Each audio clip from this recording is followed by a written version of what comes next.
ಇದ್ಯಾವುದ್ದೀ ಕಲಿಸಿದ ಗುರುವೇ ಕೊಡು ನಮಗೆ ಮತಿಯ. ಗುರುಗಳಿಗೊಂದು ಶರಣಾರ್ಥಿ, ಗುರು ಭಕ್ತರಿಗೊಂದು ಶರಣಾರ್ಥಿಯೋ. ಇದ್ಯಾವುದ್ದೀ ಕಲಿಸಿದ ಗುರುವೇ ಕೊಡು ನಮಗೆ ಮತಿಯ.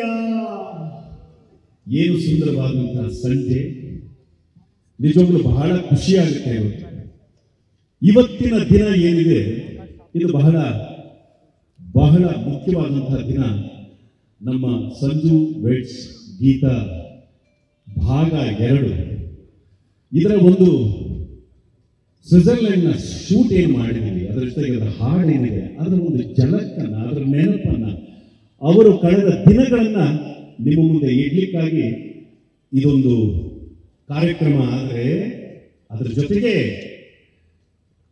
ನಮ್ಮ ಛಲವಾದಿ ಕುಮಾರ್ ಅವರ 50ನೇ ಹುಟ್ಟುಹಬ್ಬದ ಆಚರಣೆ ಅದರೊಳಗೆ ಒಳಗೊಂಡಿದೆ.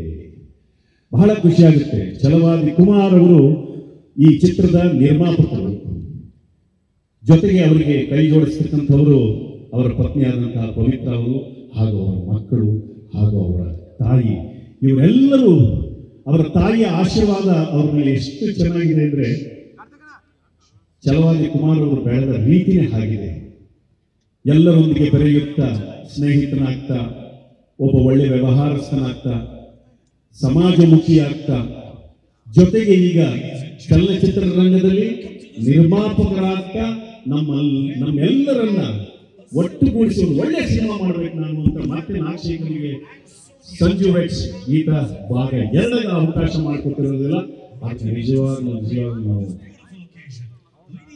ಈಗ ನಿಮ್ಮೆಲ್ಲರನ್ನ ಸ್ವಾಗತಿಸ್ತಾ ಇದ್ದೀನಿ. ನಾನು ಪತ್ರಿಕೋದ್ಯಮದವರು ಬಂದಿದ್ದೀರಿ, ನಮ್ಮ ಛಲವಾದಿ ಕುಮಾರ್ ಅವರ ಸ್ನೇಹಿತರು ಬಂದಿದ್ದೀರಿ, ನಮ್ಮ ಟೆಕ್ನಿಷಿಯನ್ ಇದ್ದೀರಿ, ಹಾಗೂ ಅವರನ್ನ ಹರಸಲಿಕ್ಕೆ ಬಂದಂತಹ ನೀವೆಲ್ಲರೂ ಇವತ್ತು ಬಂದಿರತಕ್ಕಂಥದ್ದು ಬಹಳ ಖುಷಿಯ ಸಂಗತಿ.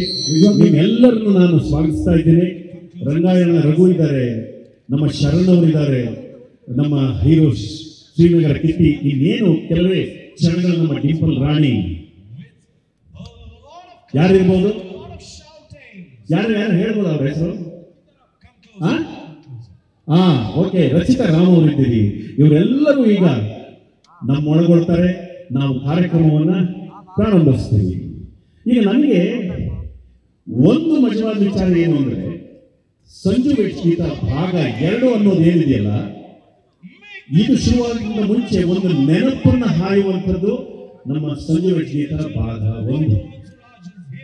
ನಾನು ಅದರ ಭಾಗವಾಗಿದ್ದೆ. ನಾನು ಕಲಾ ನಿರ್ದೇಶಕನಾಗಿ ಕೆಲಸ ಮಾಡಿದ್ದೆ, ಜೊತೆಗೆ ಅದರಲ್ಲಿ ನಾನು ಒಂದು ಪಾತ್ರವೂ ಆಗಿದ್ದೆ. ಆದರೆ ಆ ಇಡೀ ಒಂದು ಜರ್ನಿ ಇದೆಯಲ್ಲ, ಈ ನಾಗಶೇಖರ ಅನ್ನುವಂತಹ ಒಬ್ಬ ಈ ಹುಡುಗ, ಅವನು ಕಲ್ಲನ್ನು ಮಾತನಾಡಿಸುವಂತಹ, ಮೋಡ ಕಲ್ಲದೆ ಇದ್ರೆ ಅದನ್ನು ಕರಗಿಸಿ ಮಳೆಯನ್ನು ಹರಿಸಿಬಿಡುವಂತಹ ಒಬ್ಬ ಹುಡುಗ. ಬಹಳ ಖುಷಿ ಆಗುತ್ತೆ. ನಾಗ ಎಲ್ಲಿಂದಪ್ಪ? ಯಾಕಣೋ ಬಾಪ ಇಲ್ಲಿ, ನಾನು ನಿನ್ನ ಜೊತೆ ಮಾತಾಡ್ಬೇಕು. ಬಾಯಿ, ನೀನು ಆಲ್ರೆಡಿ ಒಂದು ಕೆಲಸ ಮಾಡಿ ಎಲ್ಲಿದೆಯಾ ಅಂತ ಕರೆಸಿ ಏನೇನೋ ಮಾಡಿದ್ಯಾ ನನಗೆ ಅದೇ ಹೇಳ್ತಾ. ಬಾಯಿ, ಈ ನಾಗ ಭಾಗ 2 ಮಾಡೋದು ಇಲ್ಲಿ.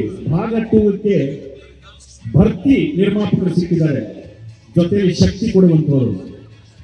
ಭಾಗ 1 ಮಾಡ್ಬೇಕಾದ್ರೆ ನಿಶಕ್ತಿ ಬಹಳ ಇತ್ತು, ದುಡ್ಡು ಒದ್ದಾಟ ಇತ್ತು. ಅದರ ಕಥೆನ ಅವನ ಬಾಯಲ್ಲಿ ಕೇಳಿದ್ರೆ ಬಹಳ ಚೆನ್ನಾಗಿರುತ್ತೆ.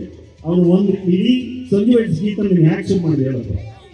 ಫಸ್ಟ್ ಸಾಂಗ್ ರೆಕಾರ್ಡ್ ಮಾಡಿದ್ವಿ, ನಮಗೆಲ್ಲ ಕೇಳಿದ್ವಿ, ನಾವು ಖುಷಿಯಾಗಿ ಏನ್ ಸಖತ್ತಾಗಿದೆ ಗುರು ಅಂತ. ಸಾಂಗ್ ಮುಗಿದ ತಕ್ಷಣ ಸಿನಿಮಾ ಶುರು ಮಾಡಬೇಕು ಅಂದ್ರೆ ಹೆಂಗೆ?